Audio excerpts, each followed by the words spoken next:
So hopefully that's the case. What I want to talk about are cannabinoids, endocannabinoids in particular, but cannabinoids in general, as really global homeostatic regulators, where their functions are not only things that are occurring within cells, but between cells, and then up onto our levels of consciousness and how that impacts on society as a whole. So we see this tremendous global level of integrated regulation from cannabinoids.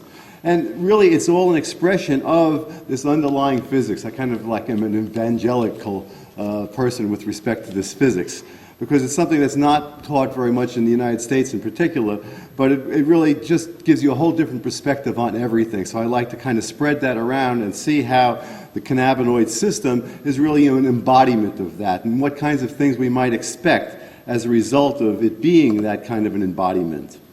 So really what I want to talk about is what is life, and how the cannabinoid system plays into that. And the perspective that I take is all based on this new physics known as far from equilibrium thermodynamics, and how that accounts for really biology and everything else. So this work was all pioneered by Ilya Prigogine, who got a Nobel Prize, which just looks like an insignificant thing if you have a look at the man's CV. And I love this quote here because it just captures so much about everything. The more deeply we study the nature of time, the better we understand that duration means invention, creation of forms, continuous elaboration of the absolutely new. So what this is saying is that life and the creative qualities associated with life are a natural extension of physics. So, fact. Large collections of molecules that are at or near equilibrium have fundamentally different properties from those that are far from equilibrium. It's like a discharged battery doesn't do anything, and a charged battery can do all sorts of things. So that's kind of the analogy from a chemical point of view. So the molecules act creatively and cooperate. This is something totally bizarre from the old way of thinking, and yet it's fundamental reality by the new one. So what are the consequences of that? Life must exist. It's a natural phenomenon. So when energy and mass flow, molecules self-organize and create flow-dependent structures, including prebiotic chemistry that led to life, families, communities, societies, economics, politics, and religion. So what I ultimately want to be talking about is how cannabinoids impact on especially politics, and how that impacts on our society. Prigogine's work provides a new way of looking at the universe. Unlike Newtonian perspective, there is an arrow to time. The fractal-like reiteration of creative processes powers evolution. And the cannabinoids have such an incredible role in that because they do everything everywhere all the time. Emergent behavior is a fundamental characteristic of far from equilibrium systems. In other words, there's nonlinear change. And what that means is that outcomes of a particular event can't be linearly mapped back to where you started. Something new happens. In other words, the whole is greater than the sum of the parts. The endocannabinoid system, therefore, because of its all-pervasive role, is a prime and really unique example of all of this.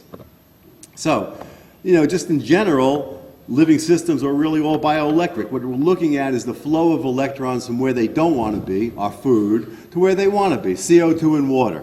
Fire extinguishers, the energy's gone.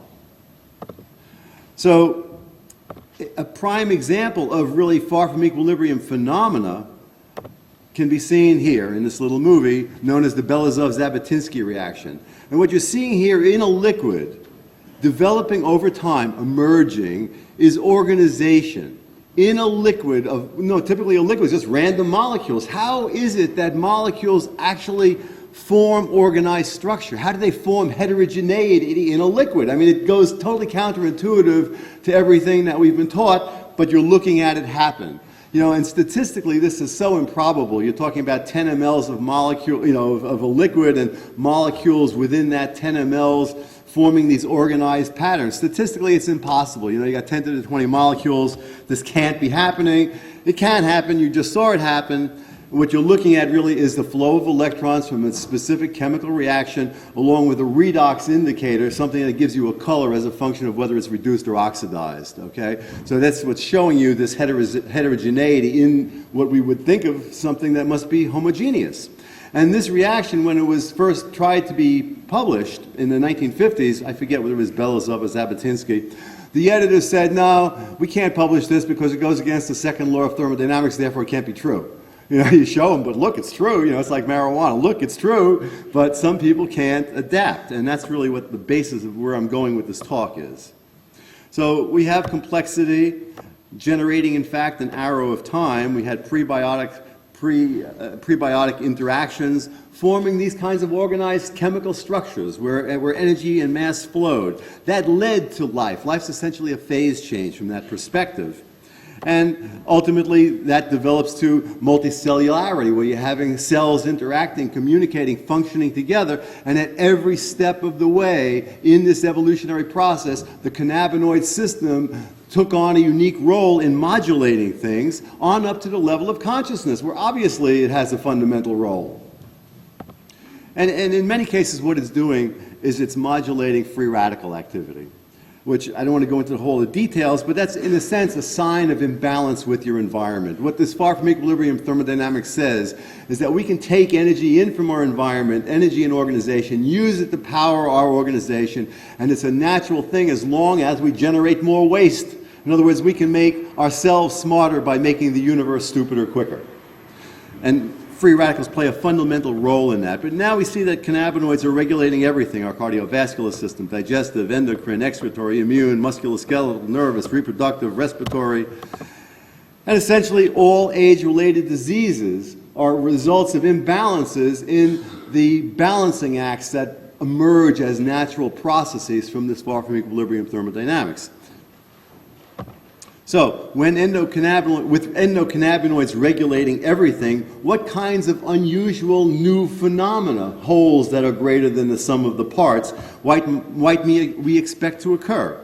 And on an individual level, ultimately, these things are contributing to health. It's not a single little pathway, which tends to be the way Western medicine is trying to dissect things, but it's a much more holistic pathway where things are all dynamically interacting and creating a whole that's greater than the sum of the parts.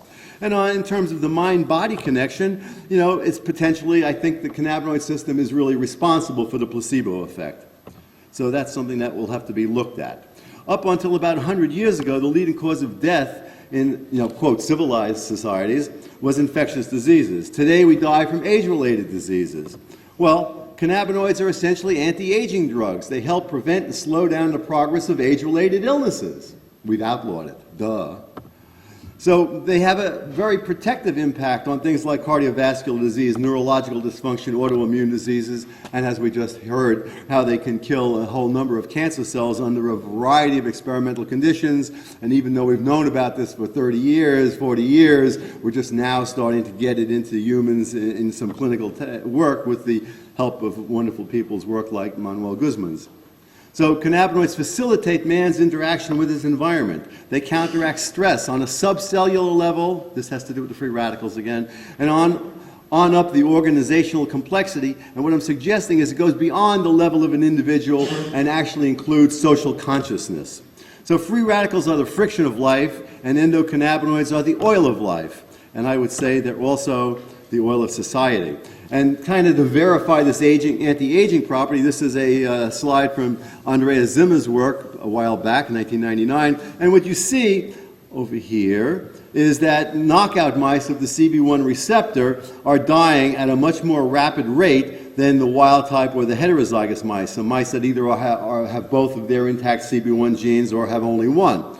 This tells you need an intact cannabinoid system, yet the system part that gets you high, you need that for life. And the corollary experiment of this was done at the NIH at around the same time, because they're always trying to show how bad marijuana is, so they did long-term studies of injecting high doses of THC into mice and rats, and unfortunately for the warriors, the conclusion was that the mice lived longer and had fewer tumors. So endocannabinoids have played an increasing role in man's evolutionary history. Where are we going? How is it possible that cannabis is classified as having no medical value? I mean, this is lunacy. You know, you got 1 million people in a democracy saying, hey, this makes me feel better, it helps me. You got science that agrees with them. You got 5,000 years of history, and yet it's illegal? What's wrong with this situation here? What is the influence of cannabinoids on the behavior of populations? So there was an experiment done by Lichtman a while back with the water maze, you take the knockout mice, so they don't have their CB1 receptor. You put them in a maze that's in water. Mice don't like water. They freak out, they swim around, they find a platform. You can do this with the normal mice, or you can do it with the wild-type mice, the same thing. They freak out, they find a platform, they learn where the platform is, you take them out, you put them in, they go to the platform. Now you change the position of the platform. You put the mice in. They freak out, they swim around, they go to where it used to be, it's not there, they freak out, they find a new place. The normal mice, if you take them out, will go to the new place. The mice lacking cannabinoid receptors only go to the old place. They cannot relearn. They're stuck in their way of thinking. Can we extend that to humans? I would say yes. So I call them blips, backwards-looking people, as opposed to flips, forward-looking people. And essentially, it's that's responsible for what I call the biology of democracy, the balance of blips and flips. Now, in a population, there will intrinsically be those who have above-average endocannabinoid levels, and particularly with respect to open-mindedness, because that's what we're really looking at here, the ability to relearn, to take in new information and adjust, you know? Marijuana has medical value. Let's get on with it already, you know? So, in a population, there will intrinsically be those who have above average and those who have below average. And, you know, you can make some guesses as to what might be the case here. I, in fact, think that our president is the equivalent of a knockout mouse. So neurocognitive correlate, and this is an article that came out right after I presented this, actually at the HempFest last year, neurocognitive correlates of liberalism and conservatism. And this is a paper that basically shows that there's a fundamental difference in the way conservatives versus liberals think. And it doesn't matter if you're a Democrat or a Republican, the whole concept is whether you're open-minded or not. And what they've shown that it has to do with a variety of anterior cingulate activity, and that's an area that's also endowed with a lot of cannabinoid receptors. So this kind of supports my whole contention. So what are the real consequences of that? Come on. Lower endocannabinoid levels impair relearning, which I call open-mindedness. Higher levels promote open-mindedness, and hence the ability to adapt to a changing environment. In other words, reduce stress, adapt and change.